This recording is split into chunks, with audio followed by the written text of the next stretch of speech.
Okay, folks, we are almost done with my Dirty Harry series. We're reviewing number 4 today. Let me get into my little reference book here for visuals. This is the first Dirty Harry movie of the 1980s. The last movie they thought it was going to be the last Dirty Harry movie. That movie was the 1976 movie, The Enforcer. This movie came out in 1983. It is almost officially 41 years old. Sudden Impact. This is the only Dirty Harry franchise film to be directed by none other than Clint Eastwood himself. And this has one of the greatest catchphrases in movie history as penned by one of the screenwriters for the earlier franchises, John Milius. Go ahead and make my day.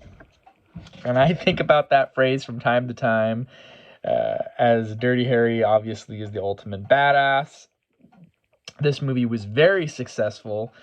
It cost $22 million to make and grossed over $150 million at the box office. With Clint Eastwood, his salary at the time, he received 60% of the profits. So he received somewhere around $30 million in the early 80s, which is an incredible sum of money. So this movie was a huge commercial success. Not very popular with the critics, though.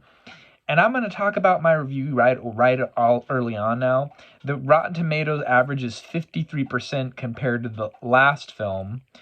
The Enforcer was 69%. And remember, I was 2 out of 5 on The Enforcer. This movie, I'm flipping. 53% Rotten Tomatoes. IMDb 6.6 out of 10. But I like this movie much more than I did the last 2 films. I'm 4 out of 5. I like Clint Eastwood as a director. I like the way he laid it out.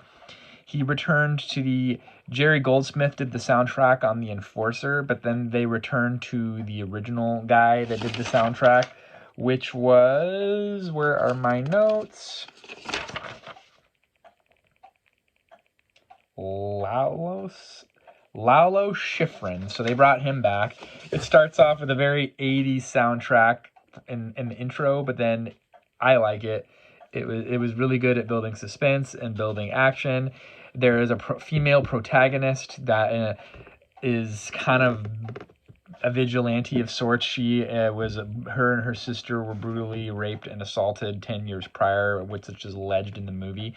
The female protagonist is played by a woman named Sandra Locke, and the screenplay was written by Charles B. Pierce and Earl E. Smith, originally as a separate movie just to have her in it, and then somehow it morphed into this Dirty Harry franchise film where he's trying to figure out all these murders. She's basically going on a rampage, tracking down all these gang of guys that raped her and her sister in 1973. And I'm going to give you a spoiler alert. Dirty Harry, he's one of those guys that takes action and wants to right the wrongs, and he uses violence to get what's done, and that's always been something. But then at the end of the day, he also is the law, right? So this was a very shocking end to the movie to me, because this movie, and this is one thing that I have not really talked about in any of the other reviews of this movie. I like these movies because of it's like a philosophical play almost, and a moral evaluation. What's the thin line of ethics now, especially in California where I live, where we just let everybody out of prison and we don't prosecute crime, and then we've just been benevolent and we don't want to have these prisons full because people aren't getting rehabilitated anyway?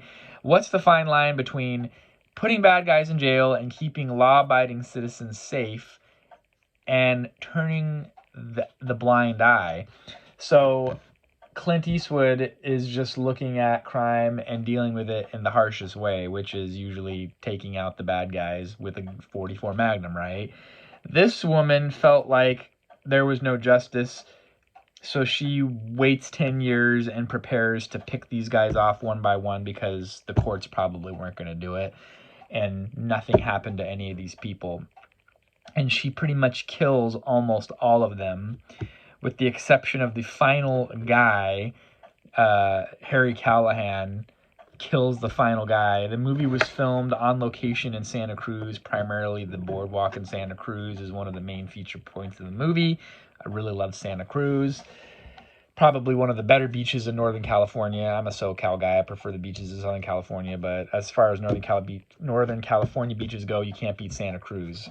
So he realizes that even though he's kind of had some sort of relationship with this woman at some point in the movie and they've connected on some level, he finally realizes that legally she's culpable for all these homicides, but all the people that she took out were not good people.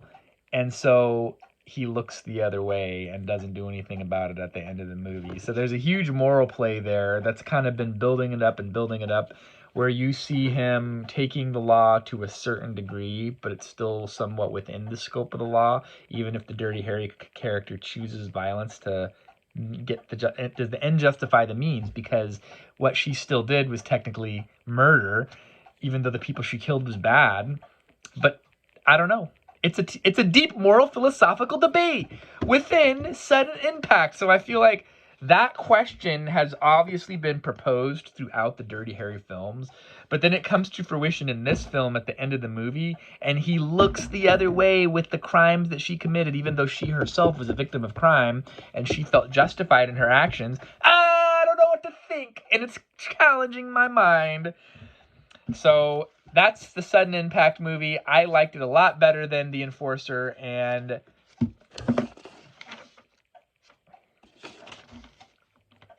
the Magnum Force films. So we have one more to go, folks. We're going to dive into Deadpool. We're doing back-to-back reviews here. I have not watched it yet. I just finished watching Sudden Impact. So now we're going to dive back into the final Dirty Harry film, Deadpool. And we'll come back and review that. Thanks for watching, folks. We'll see you then.